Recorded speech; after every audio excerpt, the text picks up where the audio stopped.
Okay, June 22nd, 2026, ABC News. UK Prime Minister Keir Starmer announces resignation with good grace. So let's see what he says. Prime Minister Keir Starmer announced on Monday he would resign as leader of his party and Prime Minister, setting the stage for the United Kingdom's seventh Prime Minister within a decade.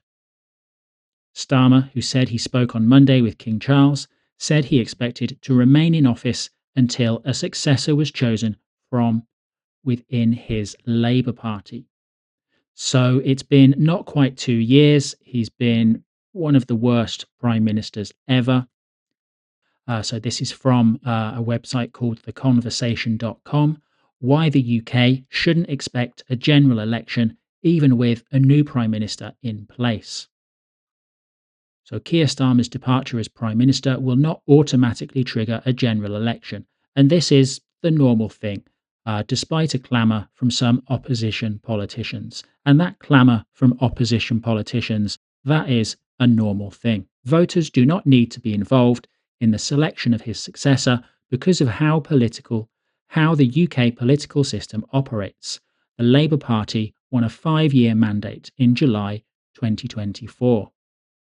The main question right now is whether there will even be a contest within Labour to choose its new leader and the next Prime Minister. Yeah, so Andy Burnham, the talk at the moment is about a coronation, which is not really the correct word. Obviously, a coronation is about a monarch, but it can be used to talk about something where there basically isn't a contest, where a leader just kind of emerges. And the article goes on to explain how this can happen.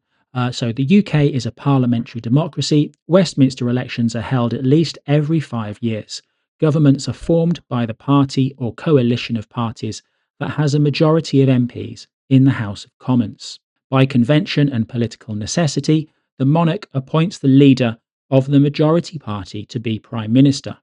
For so long as it has a majority, the governing party forms the government regardless of who leads it. So this is perfectly normal. I'm not saying it's the right thing, I'm saying it's perfectly normal. So long as the governing party coalesces around someone, however that person is chosen, whether it's by election or whether it's they just magically emerge, like Andy Burnham has magically emerged because he hasn't been in Westminster and so hasn't been associated with the incompetence yet. Opposition politicians know this, even if they tend to call for a general election whenever the governing party changes its leader. So this is LBC. This is from back in October 2022. MPs call for general election now after Liz Truss quits following just 45 days in office. MPs have called for a general election now after Liz Truss announced she would be quitting as Prime Minister, becoming the shortest serving Prime Minister in modern history. And here in The Guardian, so again, October of 2022, Keir Starmer renews call for immediate general election after Truss resigns. Labour leader attacks revolving door of chaos. Let's have a see what he said. Keir Starmer has called for an immediate general election after Liz Truss's shock resignation, saying the Conservative Party has shown it no longer has a mandate to govern. The Tories cannot respond to their latest shambles by yet again simply clicking their fingers and shuffling the people at the top without the consent of the British people, he said. They do not have a mandate to put the country through yet another experiment. Britain is not their personal fiefdom to run how they wish. The British public deserve a proper say on the country's future. We must have a chance at a fresh start. We need a general election now. I wonder whether the Labour Party will be arguing the same thing now that Keir Starmer is leaving and someone else is coming in. But was Keir Starmer the only person back in 2022 who was calling for a general election because of a change of Prime Minister? Here is Angela Rayner, again, October of 2022. The Tories have crowned Rishi Sunak without him saying a word about what he would do as Prime Minister. I think Andy Burnham has also said very little about what he would do as Prime Minister.